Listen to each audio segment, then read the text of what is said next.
तो स्वागत है दोस्तों का फिर से आप सभी के आपके अपने प्यारे से यूट्यूब चैनल एफएमएससी ग्रुप डिस्कशन में। दोस्तों ये मैराथन जो चलते आ रहा था बीपीएससी शिक्षक भर्ती के लिए, उसी मैराथन में कल आपने वीडियो देखा होगा, भारत का भूगोल उसमें चला था कुछ, और कुछ जो है कल जो लाइट कटने के कारण जो है वीडियो वहीं पे ख़त्म हो गया था। तो उसके लिए हम लोग माफ़ी चाहते हैं और आज जो है बाकी इसका पार्ट 2 जो है वो पूरा देखने को मिलने वाला है।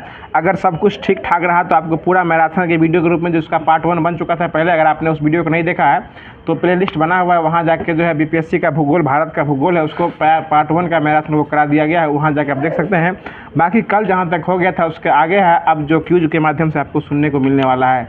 और इसके बाद आप सभी लोगों का कमेंट आ रहा था इकोनॉमिक्स पॉलिटी के लिए, तो पॉलिटी का ये मैराथन जो आपको कुछ ही दिनों में देखने को मिलने वाला है। और आज से जो है एग्ज़ाम का ठीक नेट 10 दिन बचा हुआ है, यानी 10 दिन आपको अंतिम शेष 10 दिन का समय में जो है कुछ क्या करना है नहीं करना है, सिर्फ और सिर्फ अगर आप कुछ भी नहीं जानते हैं इस बीपीएससी शिक्षक भर्ती के तहत में, तो आप अगर आपके पास शेष समय है तो आप प्लेलिस्ट बना हुआ है, सारा वीडियो जाकर देख सकते हैं। अन्यथा आप मैराथन के माध्यम से भी अपना तैयारी को जो एक बार रिवीजन जो है उस मैराथन के माध्यम से कर सकते हैं, क्योंकि यहाँ जो है आपको लुसेंट और आपको महेश बनवाल दोनों बुक के माध्यम से जो भारतीय राष्ट्रीय आंदोलन खत्म करा दिया गया है। इसके बाद जो है आपको ये भारत का भूगोल जो है पहले लुसेंट के माध्यम से खत्म किया जाएगा, और उसके बाद जो है आपका भारत का भूगोल जो है वो आपको महेश बनवाल जो कि एनसीईआरटी का सार संग्रह है उसके माध्यम से भी ख़त्म कराया जाएगा। इसलिए वीडियो के अंत तक बने रहिएगा। और ये भी मैराथन जो कल जो पूरा आधा होता है उसके आज जो है इसके आगे पूरा होने वाला है। तो जो भी लोग चैनल पर पहली बार आए हैं, इस वीडियो को देख रहे हैं, तो वीडियो को लाइक कर दीजिए पहले, और चैनल को सब्सक्राइब करके नोटिफिकेशन बेल कॉल पर सेट कर लीजिएगा, ताकि जो भी मैराथन क्लास जो है आपको 11 बजे देखने को मिलता है वो सबसे पहले आपको नोटिफिकेशन के माध्यम से पहले पहुँच जाए, और आप लोग उससे से पहले जो है नहा धो के रेडी रहिएगा और क्लास देखने के लिए तत्पर रहिएगा। तो स्टार्ट करते हैं। कल जहाँ तक छूट हो गया था उसके आगे आप बढ़ रहे हैं, और आज उम्मीद करते हैं आज पूरा जो है आपको भारत का भूगोल जो है लुसेंट बुक के माध्यम से पूरा खत्म हो जाएगा। तो बताइएगा आज का पहला क्वेश्चन है, हरित क्रांति किससे संबंधित हो जाएगा? ये खाद्यान्न उत्पादन से हरित क्रांति है जो है संबंधित जो है वो हो जाएगा। अगला क्वेश्चन बताइए, अगला क्वेश्चन हो जाएगा कि श्वेत क्रांति किससे संबंधित हो जाएगा? ये दूध उत्पादन से हो जाएगा। नीली क्रांति किससे संबंधित हो जाएगा? मत्स्य उत्पादन से। भूरी क्रांति उर्वरक उत्पादन से हो जाएगा, ठीक है। रजत क्रांति अंडा से हो जाएगा। पीली क्रांति तेलहन से हो जाएगा। कृष्ण क्रांति बायोडीजल से हो जाएगा। लाल क्रांति टमाटर और मांस से लाल क्रांति हो जाएगी। और गुलाबी क्रांति झींगा मछली से हो जाएगा। और बादामी क्रांति ये मसाला उत्पादन से, मसाला उत्पादन। सुनहरी क्रांति जो है वो आ जाएगा फल उत्पादन से होगा। सुनहरी उत्पादन बागवानी या फल से हो जाएगा। और आपको अभी पूछे थे बादामी क्रांति ये मसाला उत्पादन से हो जाएगा। बताइए गोल क्रांति किससे है? आलू से। गोल क्रांति आलू से हो जाएगा। और खाकी क्रांति किससे है? चमड़ा उद्योग से हो जाएगा, ठीक है। और काली क्रांति कच्चा तेल से हो जाएगा, कच्चा तेल से हो जाएगा। और अमृत क्रांति किससे हो जाएगा? नदी जोड़ो परियोजना से। मतलब ये जितना भी परियोजना, जितना भी क्रांति है सबको याद रखिएगा। इससे कुछ क्वेश्चन जो है ना आपको जिनका स्पेशल जो साइंस रिलेटेड है उसमें पूछने का खास संभावना जो है बना रहता है। बाकी अमृत परियोजना जो है ना ये नदी जोड़ो परियोजना से होगा। अमृत क्रांति हो जाएगा नदी जोड़ो परियोजना से हो जाएगा। आगे बता दीजिएगा क्वेश्चन है कि भारत में श्वेत क्रांति का जनक जो किसे कहा गया है? ये वर्गीज कुरियन को कहा गया है। श्वेत क्रांति का जनक किसे कहा गया है? वर्गीज कुरियन को कहा गया है। और हरित क्रांति का जनक भारत में किसे कहा गया है? एम.एस. स्वामीनाथन को। और विश्व में किसे कहा गया है? नॉर्मन बोरलॉग को कहा गया। और एम.एस. स्वामीनाथन पुरस्कार किसे दिया गया है? ये प्रोफेसर बी.आर. कंबोज को दिया गया। और हरित क्रांति बी.आर. कंबोज को दिया गया है। कौन सा पुरस्कार दिया गया है? एम.एस. स्वामीनाथन। और एम.एस. स्वामीनाथन को कौन सा पुरस्कार दिया गया है? भारत रत्न दिया गया, भारत रत्न दिया गया है, ठीक है ना। अगला क्वेश्चन बता दीजिएगा, जो तेलहन प्रौद्योगिकी मिशन की स्थापना कब हुई थी? 1986 में हुई थी, ठीक है। और भारत जो है उर्वरक उत्पादन में और उपभोग में कितने स्थान पे है? तीसरे स्थान पे। तीसरे स्थान। उर्वरक उत्पादन और उर्वरक के उपभोग में कितने स्थान पे है? तीसरे स्थान पर। और भारत में सबसे अधिक उर्वरक का उपयोग कौन सा राज्य करता है? पंजाब करता है, ठीक है। आगे बता दीजिए, अगला क्वेश्चन हो जाएगा जिस प्रकार भारत तीसरे स्थान पे ना उर्वरक उत्पादन और उपभोग में, तो पहले स्थान पे चीन हो जाएगा, दूसरे स्थान पे अमेरिका हो जाएगा, और तीसरे स्थान पे भारत हो जाएगा। बता दीजिए, अगला क्वेश्चन है कि भारत जो है ना किस माध्यम में जो सबसे पूरी तरह आयात पर निर्भर है? ये उर्वरक है। पोटेशियम उर्वरक के आयात पे पूरी तरह क्या है? निर्भर हो जाएगा। आगे बता दीजिएगा क्वेश्चन है कि विश्व में सुनिएगा, विश्व में तंबाकू का सबसे बड़ा उत्पादक और उपभोक्ता देश कौन हो जाएगा? चीन हो जाएगा, ठीक है। और तंबाकू की पत्तियों को सुखाने की प्रक्रिया क्या कहते हैं? क्यूरिंग, उसको क्यूरिंग कहा जाता है। और चाय की पत्तियों में क्या पाई जाती है? कैफीन और टैनिन। देखिए, इसका गूगल पर आंसर थीन देता है और किताब में कैफीन और टैनिन है, तो इसको याद रखिए तीनों को। और ये आपको ठीक है बता देते हैं। और ये आज आपको टेस्ट में भी क्वेश्चन दिया गया था, वहाँ भी ये विवादित क्वेश्चन ही रहा है, बुक के माध्यम से क्वेश्चन दिया गया, लोग आपको गूगल के माध्यम से उसका आंसर जवाब दे रहे थे। उसको याद रखिए, कॉफ़ी में जो है ना कैफीन भी पाया जाता है, लेकिन चाय की पत्तियों में कैफीन और टीन जो है, टैनिन जो, ये दोनों पाया जाता है। और भारत में सबसे ज़्यादा चाय का उत्पादन कहाँ किया जाता है? ये दार्जिलिंग में किया जाता है, ठीक है। आगे पता चला क्वेश्चन हो जाएगा, वहीं नहीं पड़ता है। तो सबसे उच्च कोटि का दार्जिलिंग पश्चिम बंगाल हो गया। और असम में क्या हुआ? इसमें तो दिक्कत क्या है? असम, दार्जिलिंग में किया था, दार्जिलिंग में किया था। चाय की पत्तियों का सबसे, चाय पत्ती का जो ना ये दार्जिलिंग ही हो जाएगा। अगला क्वेश्चन है, सबसे उच्च कोटि का कहवा जो है कौन सा होता है? अरेबिका जो सबसे उच्च कोटि का कहवा होता है। इसमें दो कहवा का दो प्रकार होता है, रोबस्टा और लिबेरिका। और इसमें सबसे उच्च कोटि क्या होता है? अरेबिका होता है। बताएगा, मोचा कहवा जो है कहाँ उगाई जाती है? यमन में उगाई जाती है। और यमन में तूफान आया था, मोचा का नामकरण भी कौन किया था? यमन के द्वारा ही किया गया था। बता दीजिएगा कि मक्का में व्हाइट बैड रोग जो होती है वह किसी कमी से होती है? जस्ताई कमी से। और खैरा रोग किसमें होती है? धान में। और ये भी किसी कमी से होती है? जस्ताई कमी से भी थोड़ी होती है, ठीक है ना। अगला क्वेश्चन बता दीजिएगा कि भारत में फूलों की खेती जो है यह 9% किससे प्राप्त होता है? आर्किड से।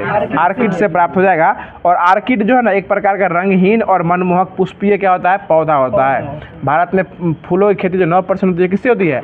आर्किड से होती है। और आर्किड जो है एक प्रकार का रंगीन मतलब कलरफुल होता है, रंगीन और मनमोहक पुष्पीय पौधा होता है, जिसका उपयोग जो है इत्र के निर्माण में और सजावट में जो लोग क्या करते हैं, शादी ब्याह में, स्टेज के निर्माण में आर्किड पौधे का क्या करते हैं? उपयोग किया करते हैं, ठीक है। अगला क्वेश्चन बता दीजिएगा, जो आर्किड स्टेट के रूप में किस प्रदेश को जाना जाता है? अरुणाचल प्रदेश को, यानी राज्य के रूप में आर्किड प्रदेश को किस जाना जाता है? अरुणाचल प्रदेश को जाना जाता है। अगला क्वेश्चन बता दीजिएगा, अगला क्वेश्चन जाएगा कि ग्वादर गोंद का सबसे बड़ा उत्पादक राज्य कौन हो जाएगा? राजस्थान। राजस्थान ग्वादर गोंद का सबसे बड़ा उत्पादक राज्य हो जाएगा। और सुपारी और कॉफी का सबसे बड़ा उत्पादक राज्य ये कर्नाटक हो जाएगा। और बता दीजिएगा कि अंगूरों का पैदावार कहाँ होती है सबसे अधिक? नासिक, महाराष्ट्र में। प्याज भी कहाँ होता है? नासिक के महाराष्ट्र में हो जाएगा। बताइए, भारत में प्राकृतिक रबर का सबसे अधिक उत्पादन क्या होता है? केरल में हो जाएगा। और आंध्र प्रदेश जो है ना सबसे बड़ा किसका राज्य हो जाएगा? उत्पादक है मसाला का, मसाला हो जाएगा आंध्र प्रदेश सभी जाएगा, ठीक है ना। अगला क्वेश्चन बता दीजिएगा कि सबसे अधिक मात्रा में केसर जो है किस राज्य में प्राप्त होता है? ये जम्मू कश्मीर में हो जाएगा। और बता दीजिएगा कि किस राज्य को जैविक खेती करने वाला भारत का प्रथम राज्य घोषित किया गया है? सिक्किम को। और सिक्किम में ही एक नया रेलवे स्टेशन जो कि भारत का पहला, अभी तक भारत ने उस राज्य का सबसे बड़ा स्टेशन बना है। उस स्टेशन का नाम क्या है? Rangpo railway station. और इसका रांगपो है, सांगपो नहीं, सॉरी सांगपो तो नदी का नाम दिया गया वहाँ का। असम में वो नदी को क्या कहते हैं? ब्रह्मपुत्रा नदी को सांगपो कहते हैं, ठीक है ना। वो सांगपो नदी का नाम है। और रेलवे स्टेशन का नाम क्या रखा गया है? रांगपो। और कहाँ रखा गया रांगपो? ये सिक्किम में। सिक्किम में महाद्रेखे को जंक्शन खुलवे किया रेलवे स्टेशन, उसका नाम क्या रखा है? रांगपो रखा गया है, ठीक है ना। उसका उद्घाटन मोदी जी द्वारा किया जाएगा, ठीक है। अगला क्वेश्चन बता दीजिएगा, अगला क्वेश्चन हो जाएगा कि बता दीजिएगा कि लाल चना और पिजन पी के नाम से किया जाता है? ये अरहर जो एक प्रकार का दाल देखते होइएगा, जो कि इसको लाल चना और पिजन पी के नाम से भी जाना जाता है। बता दीजिएगा, अगला क्वेश्चन है कि लंबी रेशा वाले अमेरिकन कपास को देश के उत्तरी पूर्वी भाग में किस नाम जानते हैं? इसको नरमा के नाम जानते हैं। क्या नाम जानते हैं? नरमा के नाम से जानते हैं। और हमको ये बता दीजिएगा कि विश्व में लंबे रेशे के कपास तो सबसे बड़ा उत्पादक और निर्यातक देश कौन सा हो जाएगा? यह अमेरिका हो जाएगा, USA हो जाएगा। विश्व में लंबे रेशे के कपास का सबसे बड़ा उत्पादक और निर्यातक राज्य कौन हो जाएगा? अमेरिका हो जाएगा, देश हो जाएगा। आगे बता दीजिएगा, क्वेश्चन हो जाएगा कि दलहनी फसलों के उत्पादन है तो किस तत्व की आवश्यकता होती है? ये कोबाल्ट तत्व की दलहनी फसलों के उत्पादन के लिए कोबाल्ट तत्व क्या होती है? आवश्यकता होती है। हमको अब ये बता दीजिएगा कि रबी फसल की बुआई किस महीने में की जाती है? ये अक्टूबर नवंबर में बोई जाती है और मार्च अप्रैल में काट ली जाती है। इसमें बताइएगा रबी फसल में मुख्य रूप से कौन उगाया जाएगा? गेहूँ, जौ, चना, मटर, ये सब जो है, सरसों, आलू, राई, तिल जो है सब जो किसमें होती है, ये ठंडी महीना में, आपको क्या कहते हैं ठंडी महीना, वही रबी फसल में होती है। रबी फसल जो मुख्यतः ठंडा में बोया जाता है, गर्मी के महीनों में काट लिया जाता है। और खरीफ फसल जो है गर्मी में ये अभी महीना जो है अभी ये धान उन जो होता है इस महीना में बोया जाता है, और उसको जो है नवंबर से ठंडी में क्या किया जाता है, काट लिया जाता है। ठीक है, इसमें धान, गन्ना, तिलहन, ज्वार, बाजरा, मक्का ये सब जो है इसमें रहेगा। मक्का जो है ना आपको जो है मुख्य रूप से जो है ये आपको खरीफ है, मुख्य रूप से खरीफ लेता है आंसर, लेकिन इसमें जो है ना मक्का सभी चीज़ों में पाया जाता है, सभी मौसम में जो मक्का का उत्पादन जो वो किया जाता है। लेकिन मक्का की बात कीजिएगा तो मुख्य रूप से मक्का क्या है, खरीफ फसल ही आंसर लेता है। आगे बता दीजिएगा क्वेश्चन है कि जायद फसल जो उसको क्या कहते हैं, वो बीच में होगा, ये आपको 2 महीना के लिए इसमें होता है। ठीक है ना, ये गर्मी मार्च अप्रैल में उसको बोया जाता है, और जून जुलाई में क्या कहते हैं उसको काट लिया जाता है। ठीक है, यानी जो एक प्रकार का पैसा देने वाला फसल उसको कह सकते हैं, मतलब नकदी फसल उसे कहिए, इधर रोपिए उधर उसको पैसा क्या कहते हैं, नकदी उससे निकाल लीजिए। ठीक है, अगला क्वेश्चन बता दीजिएगा, जो केंद्रीय चावल अनुसंधान केंद्र कहाँ स्थित है, कटक हो जाएगा, उसी में अंतर्राष्ट्रीय लगा देगा तो ये फिलीपींस की राजधानी मनीला में हो जाएगा। मतलब केंद्रीय कपास अनुसंधान संस्थान ये हो जाएगा आपको नागपुर कहाँ पड़ता है, महाराष्ट्र में पड़ता है। गन्ना प्रजनन कहाँ है, कोयम्बटूर हो जाएगा गन्ना प्रजनन, और गन्ना अनुसंधान कहाँ है, ये लखनऊ में हो जाएगा। आलू अनुसंधान कहाँ है, शिमला हो जाएगा। चाय अनुसंधान जोरहट हो जाएगा। कानपुर में सर जी आपको दलहन वाला हो जाएगा कानपुर। ठीक है ना, बार बार कानपुर पढ़ रहे हैं, ये दलहन वाला हो जाएगा कानपुर। ठीक है, तंबाकू वाला। अगला क्वेश्चन बता दीजिएगा, जो चिकमंगलुरु जो है या इसका कहाँ, चिकमंगलुरु में कौन सा अनुसंधान संस्थान स्थित है, ये कॉफी वाला चिकमंगलुरु ये कहाँ पड़ता है, बेंगलोर में ही पड़ता है। और रेशम वाला कहाँ है, मैसूर में पड़ेगा, कर्नाटक ही मैसूर में पड़ेगा। देखा जूट अनुसंधान केंद्र कहाँ है, ये बैरकपुर कोलकाता में ही हो जाएगा। ठीक है, अगला क्वेश्चन बता दीजिएगा, तंबाकू अनुसंधान केंद्र कहाँ है, राजमंड्री आंध्र प्रदेश हो जाएगा। और दलहन अनुसंधान संस्थान कहाँ से है, कानपुर हो जाएगा। और आपको केंद्रीय मिट्टी और जल संरक्षण अनुसंधान केंद्र देहरादून। कौन खड़गवासला बोल रहे हैं आप, खड़गवासला में जो ना आपको पुणे खड़गवासला है ना, आपको NIA मतलब सैन्य अकादमी NDA का स्थापना जो है, NDA का ये मुख्यालय जो पुणे खड़गवासला हो जाएगा, नेशनल डिफेंस एकेडमी। ठीक है ना, आगे बता दीजिएगा कि केंद्रीय के भारतीय कृषि अनुसंधान IARI की स्थापना जो किस वायसराय काल में हुई थी, लॉर्ड कर्जन काल में 1905 में इसकी स्थापना किया गया था। और इसकी स्थापना जो किया गया था ये आपको इसी की समय में हुई थी, जो कि बिहार में पड़ता है, समस्तीपुर में पूसा पड़ता है। ठीक है, इसी का नाम पड़ गया था, और इसका नाम हो जाएगा भारतीय कृषि अनुसंधान।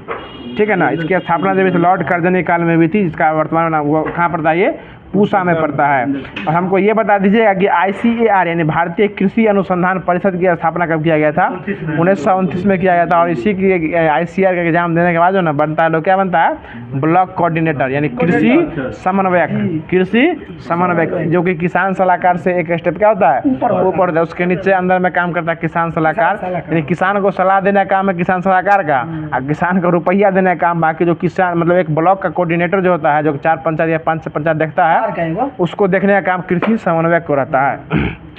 जिससे बहुत अच्छा तालमेल हमारे भुट्टू बाबू का है, उठ बैठ बराबर होते रहता है, चाय पानी यार क्या जी। अगला क्वेश्चन बता दीजिए, अगला क्वेश्चन जाएगा, जो भारत में सिंचाई परियोजनाओं को कितने भागों में बांटा गया है, 3 भागों में बांटा गया है, बृहत, लघु और मध्य हो जाएगा। तो हमको ये बता दीजिएगा 10,000 हेक्टेयर से अधिक कृषि योग्य भूमि में कौन सी सिंचाई होती है, बृहत सिंचाई हो जाएगी। और 2,000 से लेकर 10,000 के बीच में मध्यम हो जाएगा। ठीक है ना, और 2,000 से कम हो जाएगा तो लघु हो जाएगा। ठीक है, बता दीजिएगा क्वेश्चन हो जाएगा कि वर्तमान समय में कुआं और नलकूप जो है यह मुख्यतः किस देश का सिंचाई साधन हो जाएगा, ये भारत का हो जाएगा। और देश में सुनिएगा, देश में सबसे अधिक नलकूप यानी पंपिंग सेट से जो सिंचाई होती है वो किस राज्य में होती है, ये तमिलनाडु में हो जाएगी, ये तमिलनाडु में हो जाएगी पंपिंग सेट से। ठीक है, अगला क्वेश्चन बता दीजिएगा, अगला क्वेश्चन हो जाएगा कि कुआं और नलकूप से कितना % सिंचाई किया जाता है, 55.9% किया जाता है। और नहर से 31.4, तालाब से 6.1% किया जाता है। बता दीजिएगा क्वेश्चन है कि तालाब द्वारा सबसे अधिक सिंचाई जो है वो किस राज्य में किया जाती है, वो तमिलनाडु में किया जाता है। यानी तालाब बोलिए या उसी को तो से तमिलनाडु। ठीक है, बता दीजिएगा दमन गंगा सिंचाई नदी परियोजना किस नदी पर है, वो दमन गंगा नदी पर ही है। आगे बता दीजिएगा दमन गंगा नदी जो है वह किस किस राज्य से बहते हुए अरब सागर में जाके मिल जाती है? महाराष्ट्र और गुजरात से जाते होते कहाँ जाते हैं? गुजरात में कहाँ जाके गिर जाती है? अरब सागर में जाके गिर जाती है। बताएगा गिरना सिंचाई परियोजना जो है गिरनी नदी पर हो जाएगा, पंबा सिंचाई नदी पंबे पर हो जाएगा, ठीक है। और टिहरी पनबिजली जो है यह किस राज्य में स्थित है? ये उत्तराखंड में स्थित है, ठीक है। आगे बता दीजिएगा कि इंदिरा गांधी नहर को जल जो है वह किस नदी से मिलता है? सतलज नदी से मिलता है। क्या बात है बुट्टू बाबू, क्या बात है सर, वाह। सतलज नदी से मिलता है। और यह सबसे लंबी सिंचाई नहर जो है कौन सी हो जाएगी? इंदिरा गांधी ही हो जाएगी। हमको ये बता दीजिएगा, क्वेश्चन हो जाएगा कि भारत सरकार ने जो है वह किस वर्ष में जो है राष्ट्रीय जल संसाधन परिषद का गठन किया था? 1983 में किया दिया था। अब आगे हमको ये बता दीजिएगा कि धारवाड़ क्षेत्र में जो कौन सा किस खनिजों के लिए संपन्न है? ये धात्विक खनिजों के लिए धारवाड़ क्षेत्र क्या है? प्रसिद्ध हो जाएगा। आगे बता दीजिएगा, अगला क्वेश्चन है कि भारत के शीर्ष 5 खनिज उत्पादक राज्य का नाम बता दीजिएगा। सबसे अधिक खनिज उत्पादन कहाँ होता है? उड़ीसा में, सबसे अधिक उड़ीसा में, उससे थोड़ा कम राजस्थान में, उससे थोड़ा कम आंध्र प्रदेश में, उससे थोड़ा कम छत्तीसगढ़ में, और सबसे कम कहाँ होता है? झारखंड में हो जाएगा। ये आपको जो है खनिज उत्पादन राज्य में शीर्ष वरीयता क्रम में सबसे अधिक कहाँ हो जाएगा? उड़ीसा में, उसके बाद राजस्थान में, उसके बाद आपको जो है आंध्र प्रदेश, उसके बाद जो है आपको छत्तीसगढ़, और सबसे कम कहाँ होता है? झारखंड में। और झारखंड में हमको ये बता दीजिएगा कि झारखंड के नए मुख्यमंत्री फिर से कौन बने गए हैं? वही जो चंपई हट गए, वो जेल से निकले, उसको हटा दिया, फिर से उसको फिर जो पुराना जो है वो नया बन गए। हेमंत सोरेन जो फिर से क्या हो गए? बन गए हैं, अपने स्थान में फिर से वापस आ गए हैं। अब जो है भारत का प्रमुख उद्योग जो कि पूछा हुआ क्वेश्चन से रहता है, तो बता दीजिएगा देश में पहला लौह इस्पात कारखाना जो है यह 1874 में जो खोला गया था बराकर नदी के किनारे, कहाँ खोला गया था? ये कुल्टी। ये क्वेश्चन उस दिन पूछे गए थे मंजिश जी का, जिस दिन टेस्ट था उस दिन पूछे थे, कुल्टी में हुआ था। ये कहाँ पड़ता है? कुल्टी, पश्चिम बंगाल, जो कि आसनसोल, अब उसको नाम पड़ गया, शायद आसनसोल हो गया है वो। आगे बता देगा क्वेश्चन, इसका नाम जो है पहले क्या रखा गया था? बंगाल आयरन वर्क्स रखा गया था, जिसको नाम आगे बदल कर क्या कर दिया गया था? इसको आगे चल के कंपनी फंड के अभाव में बंद हो गई थी, जिसके आगे चल के इसका नाम जो है बराकर आयरन वर्क्स जो है वो रख दिया गया था। अगला क्वेश्चन बता दीजिएगा, अगला क्वेश्चन हो जाएगा कि स्वतंत्रता के पूर्व स्थापित लौह इस्पात कारखाना में बता दीजिएगा जो भारतीय लौह इस्पात कंपनी जो थी, जो कि बंगाल के दामोदर नदी घाटी में हीरापुर में हुई थी, इसकी स्थापना कब किया गया था? ये 1918 में इसकी स्थापना की गई थी। और स्वतंत्रता के पश्चात बताइएगा लौह इस्पात कारखाना जो खुला था द्वितीय पंचवर्षीय योजना काल में, तो भिलाई इस्पात संयंत्र कारखाना जो खुला था, यह कब खुला था? भिलाई वाला 1955 में खुला था। और किसकी सहायता से खुला गया था? ये भिलाई यानी रूस, भिलाई जो थे सोवियत संघ, रूस की सहायता से खोला गया था। राउरकेला जो है ये खुला था किसकी सहायता से? जर्मनी। भिलाई की सहायता से, रूस की सहायता से, और राउरकेला ये जर्मनी की सहायता से खोला गया था। और हिंदुस्तान स्टील लिमिटेड जो कि दुर्गापुर में खुला था पश्चिम बंगाल में, ये किसकी सहायता से खोला गया था?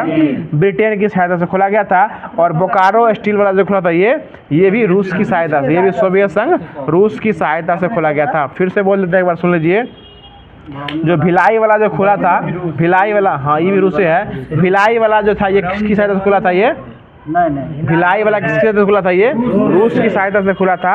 और ये राउरकेला जो खुला था वो जर्मनी की सहायता से, और दुर्गापुर वाला जो खुला था वो ब्रिटेन की सहायता से खुला था। और बोकारो स्टील प्लांट जो था वो भी सोवियत संघ रूस की सहायता से ही खुला था। अगला क्वेश्चन बताइएगा, कौन रूस है?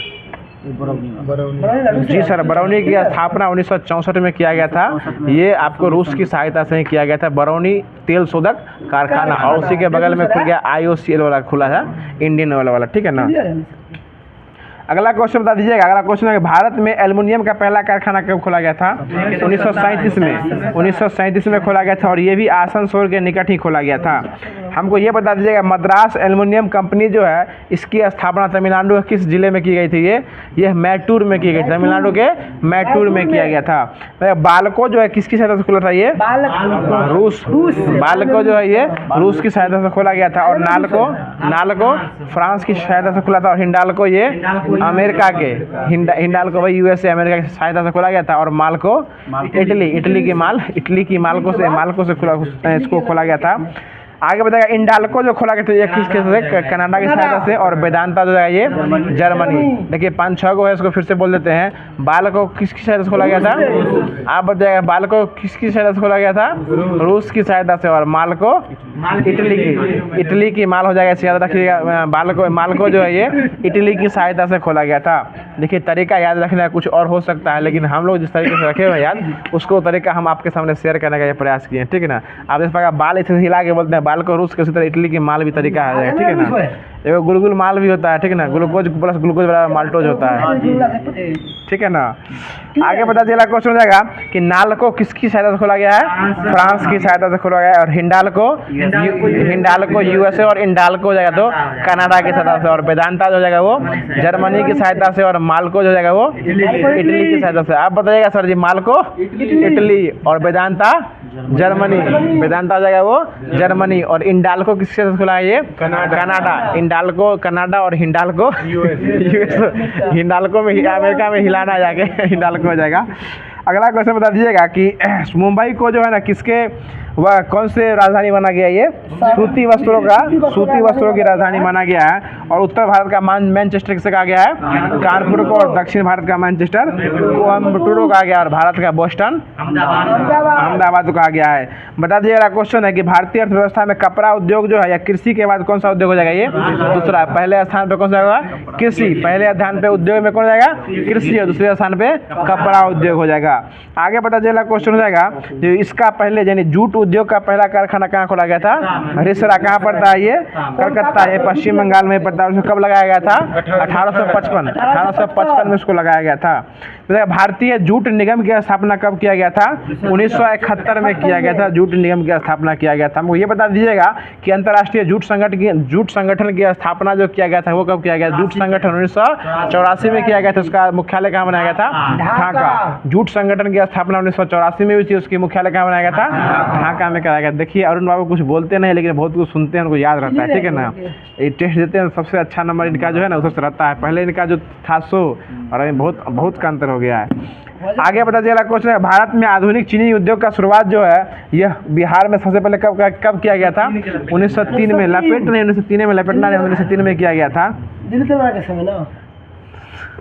ठीक है, दिल्ली दरबार दूसरा बार लगा था। अगला क्वेश्चन बता दीजिएगा, 77 3 11 1877 1903 1911 में 12 में बहु दिल्ली की राजधानी चेंज किया गया था। तीनों काम देखते हैं ना, सब काम याद है। अब देखिए काम कैसी राशि है, अदिश राशि है। काम अदिश राशि हो जाए, कार्य उसी में काम कहेगा। आगे बता दीजिएगा कि विश्व में सबसे पहले आधुनिक रूप से सीमेंट का निर्माण जो है वह ब्रिटेन के किस शहर में किया गया था, पोर्टलैंड नामक स्थान में किया गया था, 1824 में किया गया था। भारत में आधुनिक रूप से सीमेंट बनाने का पहला कारखाना कहाँ खोला गया था, मद्रास में खोला गया था, जो क्या होता असफल हो गया था। बोल रहा है ये असफल हो गया था। और इसके बाद जो है मद्रास में कारखाने के असफल होने के बाद जो इसके बाद खोला गया था, एक पोरबंदर में खोला गया था, जो कि स्थापना किया गया था 1914 में किया गया था। बताइएगा एसीसी सीमेंट की स्थापना कब किया गया था, 1936 में किया गया था। अगला क्वेश्चन बता दीजिएगा,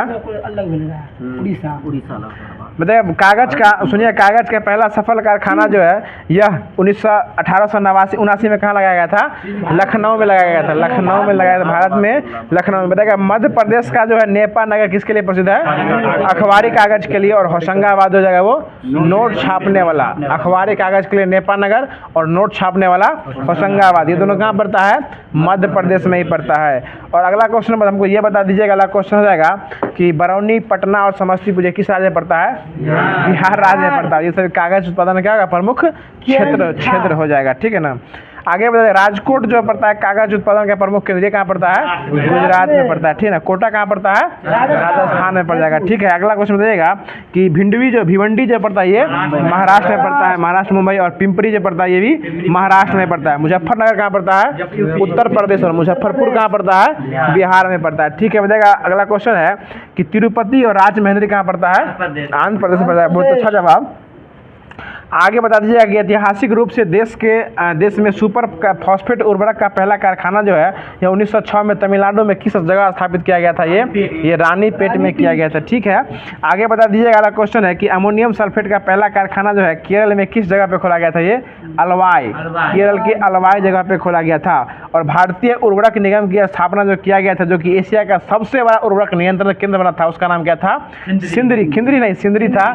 और सिंदरी कहाँ पड़ता है? ये झारखंड में पड़ जाएगा। ठीक है ना, बता देगा भारत जो है किस उर्वरक के लिए पूरी तरह आयात पर निर्भर हो जाएगा? ये फॉस्फेट नहीं, ये आपको हो जाएगा जो है उर्वरक के लिए पोटास के लिए क्या पूरी तरह क्या है, भारत जो है आयात पर निर्भर हो जाएगा। बता दीजिएगा पंजाब जो है वह किस में प्रथम स्थान पे है? उर्वरक उत्पादन में प्रथम स्थान में। प्रति हेक्टेयर के मामले में क्या करता है पंजाब? जो है सबसे अधिक उर्वरक उपयोग करता है। भैया कोरबा कहाँ पड़ता है? छत्तीसगढ़ पड़ता है। तलचर कहाँ पड़ता है? उड़ीसा हो जाएगा। रामागुंडम आंध्र प्रदेश पड़ता है। अब तेलंगाना हो गया है। बता दीजिए, अगला क्वेश्चन है कि अगला क्वेश्चन हो जाएगा हजीरा कहाँ पड़ता है? गुजरात में पड़ता है। ठीक है, अगला क्वेश्चन बताइएगा उत्तर प्रदेश के शाहजहांपुर और जगदीशपुर में जो है ना ये भी गैस कारखाना आधारित स्थित हो जाएगा। बता दीजिएगा रिसरा कहाँ पड़ता है? ये रिसरा पश्चिम बंगाल में। और ये एगो मनाली है, वो वाला मनाली नहीं समझिएगा, ये तमिलनाडु का मनाली है। ठीक ना, एगो हिमाचल प्रदेश में मनाली है, कुल्लू मनाली, और ये दूसरा मनाली है, ये जो कि आपको उर्वरक संयंत्र स्थापित हुआ था ये तमिलनाडु में स्थित हो जाएगा।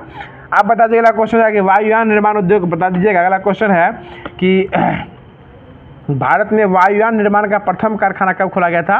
1940 में खोला गया था। इस कंपनी का नाम हो जाएगा बेंगलुरु में हिंदुस्तान एयरक्राफ्ट कंपनी के नाम से जो है ना, हाल के नाम से इसको जो है स्थापना किया गया था। हिंदुस्तान एरोनॉटिक्स लिमिटेड हो जाएगा। ठीक है ना, आगे बता दीजिएगा मोटर गाड़ी उद्योग को जो है ना, मोटर गाड़ी उद्योग को किस उद्योग के नाम जानते हैं? विकास उद्योग के नाम से जानते हैं। बताइएगा हिट एंड रन अवे ये किससे संबंधित हो जाएगा?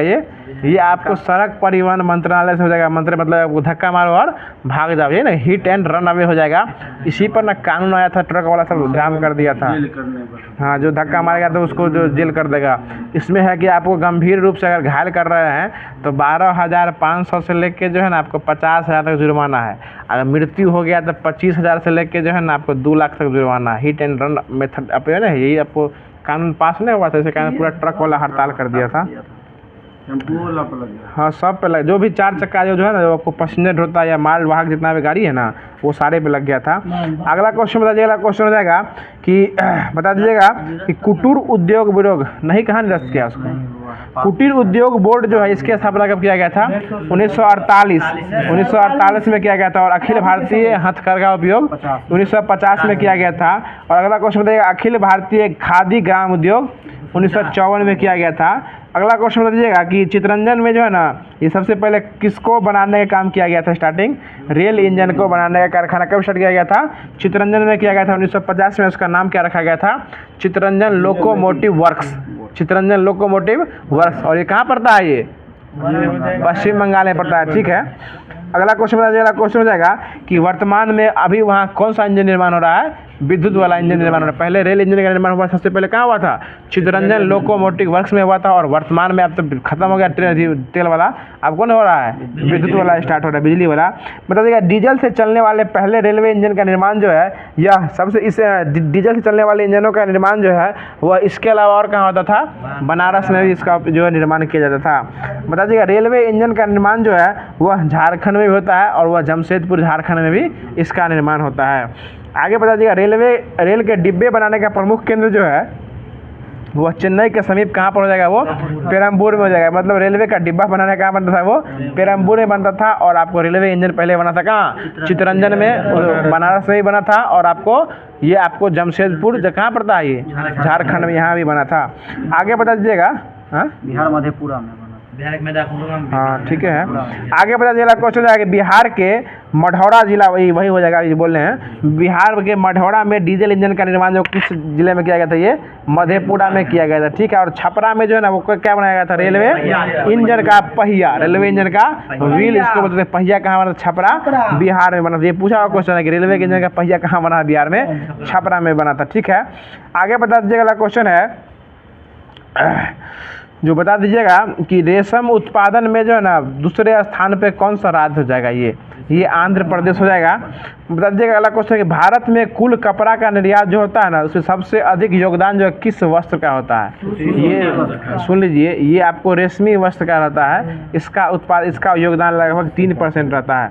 आगे बता दीजिएगा अगला क्वेश्चन है कि भारत जो है ये किस देश के बाद दूसरे स्थान पर रेशम उत्पादन में है? ये चीन के बाद हो जाएगा। ठीक है, आगे बता दीजिएगा ठीक है, बता दीजिएगा अब जो है भारत का परिवहन जो है वो स्टार्ट कर रहे हैं। एक बार तो हो चुका है। बताइए भारतीय राष्ट्रीय राजमार्ग जो है इसमें इसके तहत जो है, देखिए डाटा इसमें चेंज दिया नहीं लूसेंट से। बताइएगा वर्तमान समय में भारत का सबसे लंबा राष्ट्रीय राजमार्ग कौन हो जाएगा? NH 44 हो जाएगा। और हाँ, इसका पूर्ण नाम NH 7 हो जाएगा। और ये किसको जोड़ता है? उत्तर से लेकर दक्षिण तक, श्रीनगर से लेकर जम्मू कश्मीर के कन्याकुमारी तक जोड़ता है। ठीक है ना, वो देख लीजिएगा, जोड़ने का काम नीचे से ऊपर भी होता है, ऊपर से नीचे भी होता है। ठीक है ना, नीचे से ऊपर चलिए, ऊपर से नीचे उतरिए, बात वही हो जाएगा। आगे बता दीजिए उत्तर से दक्षिण जोड़ने का काम, आप सीरियल से रहिए ना, उत्तर से दक्षिण जोड़ता है, ये कौन जोड़ता है? श्रीनगर। और उत्तर से दक्षिण की लंबाई कितनी है?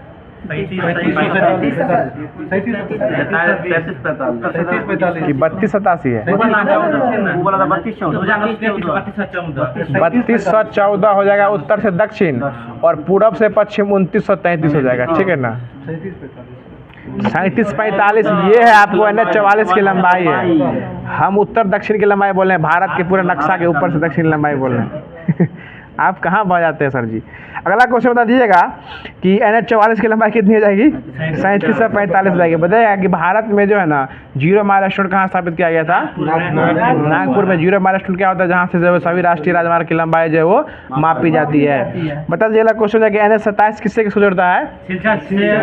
पोरबंदर कहाँ पड़ता है? गुजरात में। पश्चिम से पूरा जोड़ता है, NH 27 जोड़ता है, और इसकी लंबाई कितनी हो जाएगी? ये 3507 किलोमीटर हो जाएगी।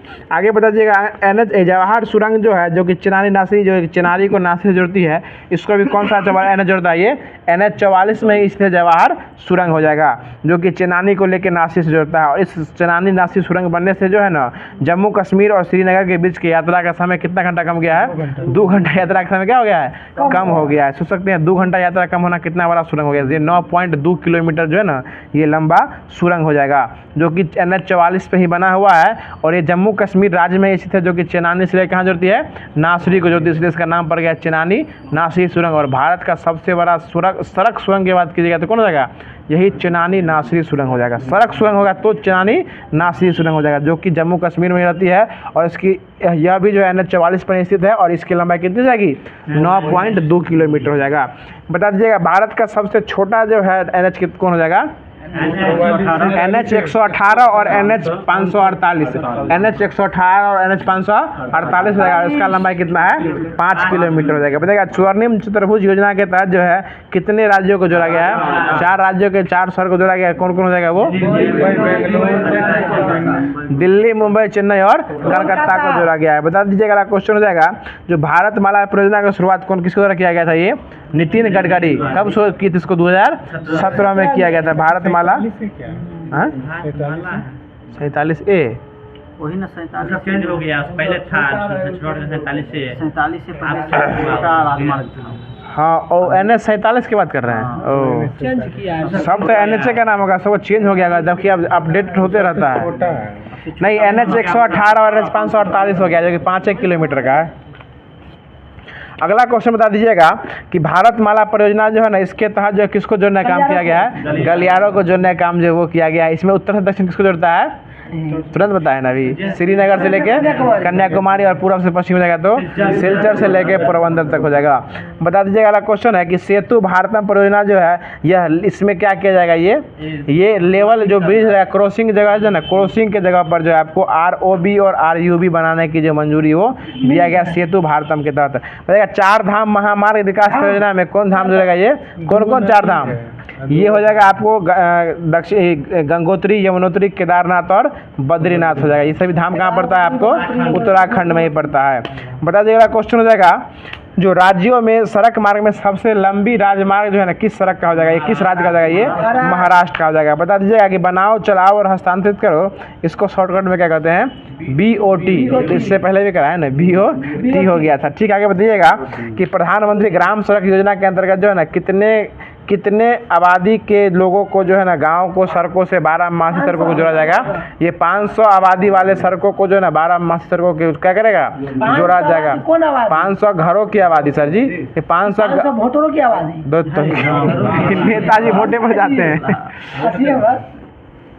अगला क्वेश्चन बता दीजिए, अगला क्वेश्चन हो जाएगा कि भारत जो है दुनिया का दूसरा सबसे बड़ा क्या हो जाएगा, सड़क नेटवर्क वाला देश हो जाएगा। हमको ये लगता है आप रात में सोते हुए वोट गिनते हो जाएगा। नेता जी वाला काम याद आता है।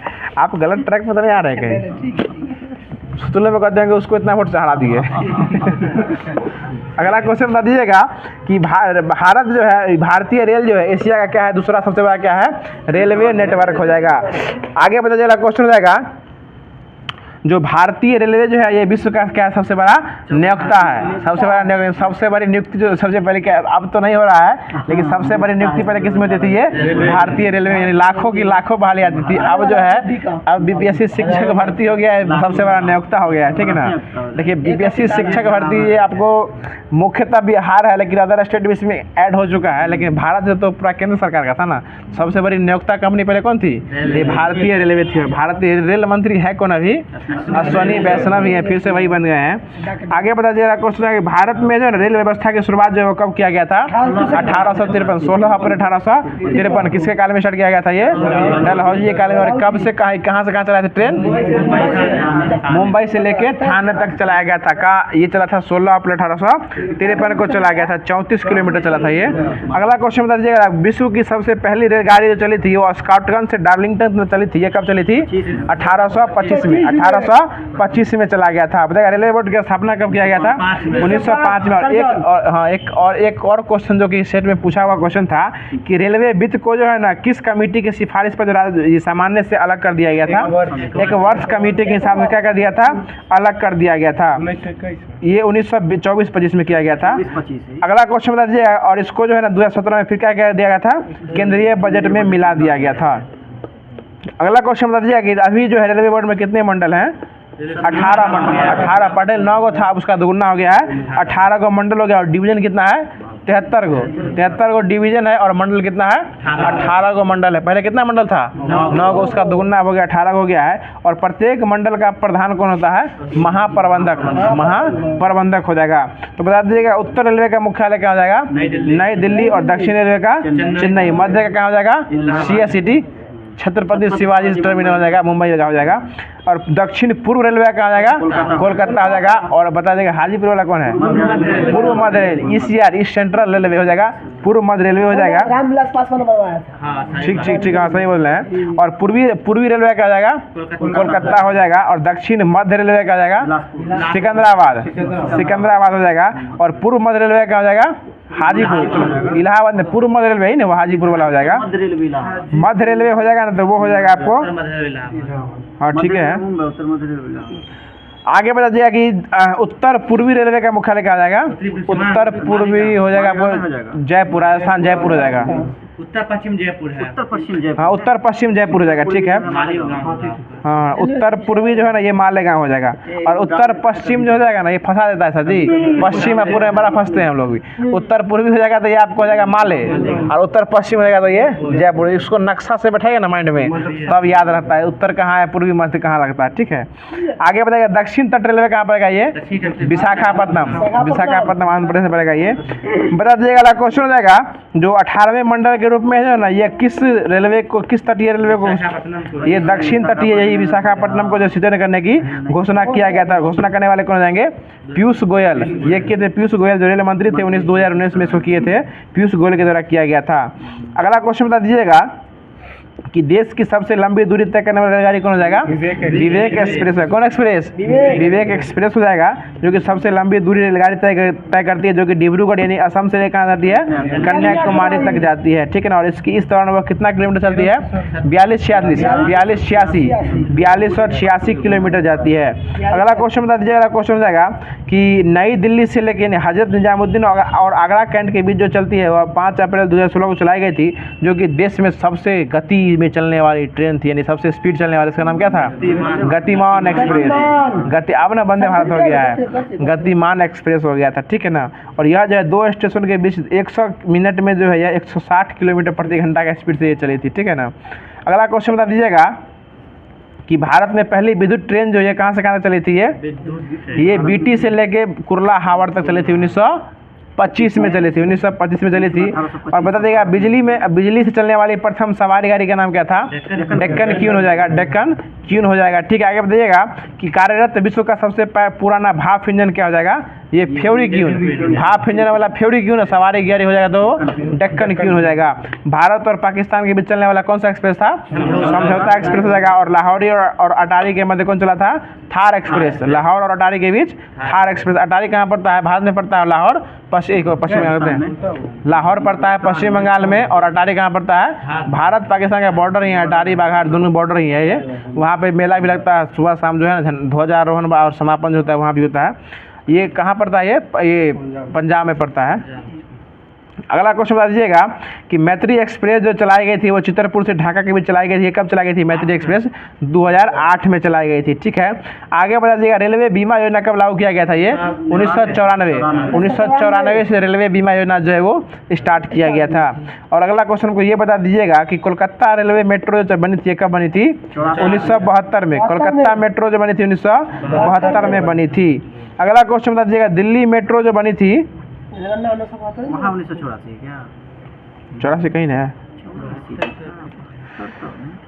अगला क्वेश्चन बता दीजिएगा वो रेलवे का सर नाम अलग अलग है, वो मेट्रो रेलवे अलग हो जाएगा, ठीक है ना। और कलकत्ता मेट्रो रेल अलग है, दिल्ली मेट्रो रेल अलग है, हर रेलवे का मेट्रो जो है ना वो अलग अलग दिए हुए हैं। अगला क्वेश्चन बता दीजिएगा जो विश्व में सबसे पहले मेट्रो रेल जो है वो कहाँ चलाई गई थी? ये विश्व में बताइएगा, विश्व में ये लंदन में चलाई गई थी। और इसकी शुरुआत कब किया गया था? 1963 में इसको चलाई गई थी। यह विश्व में चलाई गई, सबसे पहले कहाँ चलाई गई थी? लंदन में चलाई गई थी, ठीक है। कोलकाता मेट्रो ट्रेन 1984, 72 का भी पढ़े नहीं किए। ये 1972 इसमें दिए हुए देखिए। 1040 किलोमीटर की उसकी शुरुआत जो है 1984 में हुई थी, शुरुआत 1984 में हुई थी, ठीक है ना। और ये 1972 में कोलकाता रेलवे मेट्रो बन गया था, सुनिए, ठीक है। 84 में ये चली थी और इसकी स्थापना जो की गई थी 1972 में की गई थी, सही है। 84, ठीक है, 84 में चली थी और इसकी जो निर्माण किया गया स्थापना जो 1972 में ही होता है ना, बता है ना। तब इसमें नहीं दिए हुए तो क्या कीजिएगा। अगला क्वेश्चन बता दीजिएगा जो इसकी लंबाई बता दीजिएगा कि रेलवे इंजन कारखाने का निर्माण जो है यह कहाँ किया गया था? तुरंत होता है रेलवे इंजन का चितरंजन। कहाँ चितरंजन? लोकोमोटिव जो है आयरनगढ़ पश्चिम बंगाल हो जाएगा। उसके बाद बनारस में बना था। देखिए सवारी डिब्बे का निर्माण कहाँ किया गया था? पेरम्बूर में किया गया था, ठीक है। अगला क्वेश्चन बता दीजिएगा कि बिहार में कहाँ किया गया था? ये मधेपुरा हो जाएगा। और चक्का कहाँ बना था? छपरा में बना था, ठीक है ना। और बिहार में भी जो है एक मढ़ौरा है, वहाँ डीजल इंजन वाला कारखाना बना था। डीजल बिहार में मधेपुरा, सुनिए ना, मधेपुरा जो है इलेक्ट्रॉनिक इंजन और डीजल इंजन वाला जो है मढ़ौरा में खुला था, ठीक है ना। बता दीजिएगा भारत का प्रथम रेलवे विश्वविद्यालय जो है ये कहाँ है? ये बड़ौदा गुजरात में पड़ता है। बता दीजिएगा कि नई दिल्ली हावड़ा राजधानी एक्सप्रेस में कौन सी सुविधा पहली ट्रेन चली थी? एसी नहीं, वाईफाई सुविधा, वाईफाई वाला चली थी। अगला क्वेश्चन बता दीजिएगा कि गरीबों, सुनिए अब आता है, गरीब रथ आता है। कौन वाईफाई चला? ये दिल्ली से लेके हावड़ा तक, उसका नाम राजधानी एक्सप्रेस होगा। एक्सप्रेस का नाम होगा राजधानी एक्सप्रेस, और चली थी दिल्ली से लेके हावड़ा तक, इसलिए पहली वाईफाई दिया गया था, ठीक ना। आगे बता दीजिएगा गरीबों के लिए जो है ना यात्राओं को सुगम करने के लिए जो है ये कोच, अनारक्षित कोच बनाया गया, उसका नाम क्या था? अंत्योदय एक्सप्रेस उसका नाम रखा गया था। अंत्योदय एक्सप्रेस जो इसका नाम रखा गया था, जो कि एर्नाकुलम से लेके हावड़ा तक चली थी। आपको ये बता दीजिएगा क्वेश्चन है कि भारतीय रेलवे द्वारा जो प्रथम बार रेल गीत गाया गया था वह रेल गीत क्या था? ये हमें प्यार है भारतीय, हमें प्यार है भुट्टू बाबू से, उसी प्रकार हमें प्यार है भारतीय रेल से जगह। और इसको जो है ना, इस गीत को, ये 3 मिनट का गीत था, इसको लिखे कौन थे? सत्य प्रकाश के द्वारा लिखा गया था। अगला क्वेश्चन बता दीजिएगा, क्वेश्चन हो जाएगा कि किसके द्वारा कहा गया था कि भारतीय रेलवे ने विविध संस्कृति के लोगों के लिए एक साथ लाकर भारत में भारतीय स्वतंत्रता में योगदान दिया है? ये महात्मा गांधी के द्वारा बोला गया था कि भारतीय रेलवे जो है ना, सभी लोगों को एक साथ करके क्या किया? स्वतंत्रता आंदोलन में योगदान दिया है। अगला क्वेश्चन बता दीजिएगा, अब जो है वायु परिवहन स्टार्ट हो रहा है। पानी खत्म हो गया?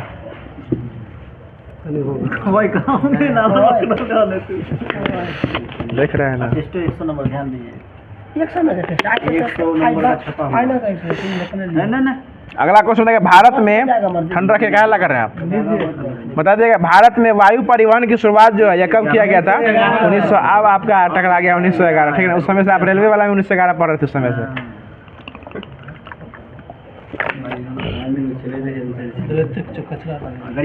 बता दीजिएगा क्वेश्चन आएगा, जो मुख्य इसका मुख्यालय कहाँ है वायु वाला का?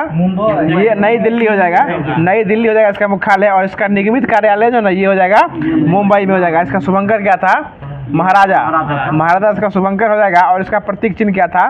उड़ते हुए हंस में नारंगी रंग का कोणार्क का चक्र, उड़ते हुए हंस में नारंगी रंग का कोणार्क चक्र हो जाएगा।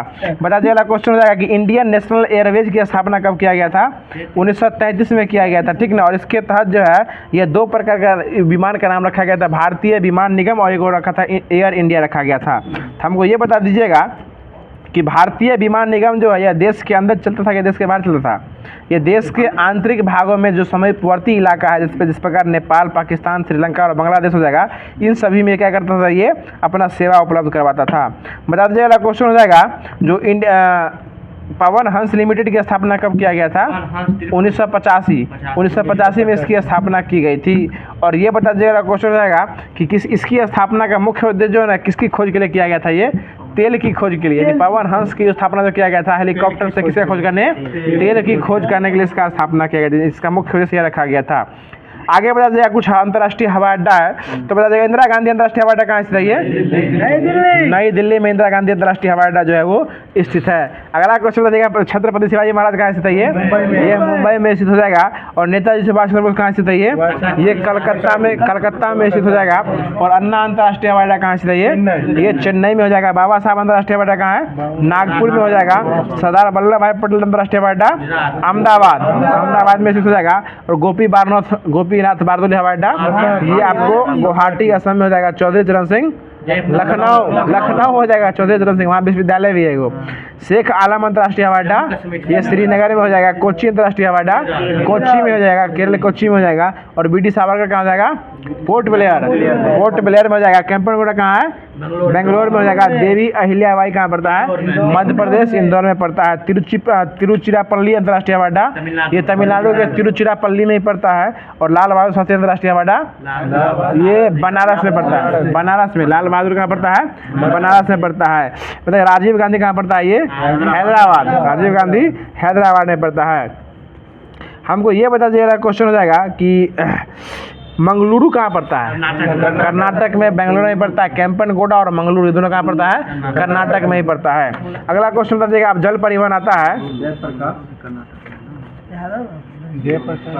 अब जो है अगला क्वेश्चन बता दीजिएगा, छोड़ दे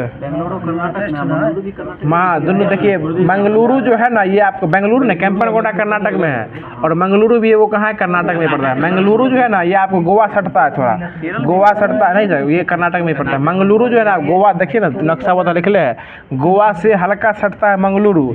और बेंगलुरु का कैंपनगोड़ा जो है बहुत अंदर हो जाएगा, ये इसके अंदर पड़ता है। तो आज का क्लास जो है आपको यहीं पर स्टॉप किया जाता है, क्योंकि इसमें थोड़ा बारीकी से अध्ययन किया गया है। और बाकी वीडियो बहुत ज़्यादा लंबा हो जाएगा, इसके लिए थोड़ा सा इसको जो है ना कल के लिए बाकी शेष छोड़ दिया जाता है। कल जो है आपको भारत की महत्वपूर्ण जनगणना है और उसका महत्वपूर्ण जनजाति और जल परिवहन, ये 3 गो टॉपिक जो है ये इसको बाद चलने वाला है। यानी कल का वीडियो जो है आपको इस भारत का भूगोल का जो वो अंतिम होने वाला है। तो यानी पार्ट 1 बन चुका था, पार्ट 2 आज हो गया और पार्ट 3 जो है आपको कल देखने को मिलने वाला है। तो आप सभी लोग वीडियो के अंत तक बने रहिए। इसके लिए आप सभी लोगों को दिल से धन्यवाद देना चाहते हैं कि आप सभी ने पेशेंस के साथ जो है वीडियो को लास्ट तक देखा। और कल जो है थोड़ा सा लाइट कट जाने के कारण जो है ये वीडियो को बीच में ही रोक देना पड़ा था, इसके लिए हमें खेद था। और आज जो है वो पार्ट 2 उसका पूरा कर दिया गया है। और आपको जो है सर 2 मिनट, माना कि आप नेताजी है लेकिन थोड़ा हमको भी बोलने दीजिए। तो मतलब जो इसको ख़त्म कर दिया गया है, उम्मीद करते हैं वीडियो आपको अच्छा लगा होगा। और वीडियो अगर अच्छा लगा होगा तो वीडियो को लाइक कर दीजिए, चैनल को सब्सक्राइब अगर नहीं किए हैं तो फिर चैनल को सब्सक्राइब कर दीजिए और नोटिफिकेशन बेल कॉल कर दीजिए। अपने सारे व्हाट्सएप ग्रुप में इस वीडियो को जो है फैला दिया कीजिएगा। तो फिर मिलते हैं इसके अगले पार्ट 3 के साथ। तब तक के लिए खुश रहिए, मुस्कुराते रहिए और हमारे चैनल को सब्सक्राइब कर लिए तो बहुत अच्छी बात है। अगर सब्सक्राइब नहीं किए सब्सक्राइब कर लीजिए। फिर मिलते हैं अगले सेशन के साथ, तब तक के लिए धन्यवाद। जय हिंद।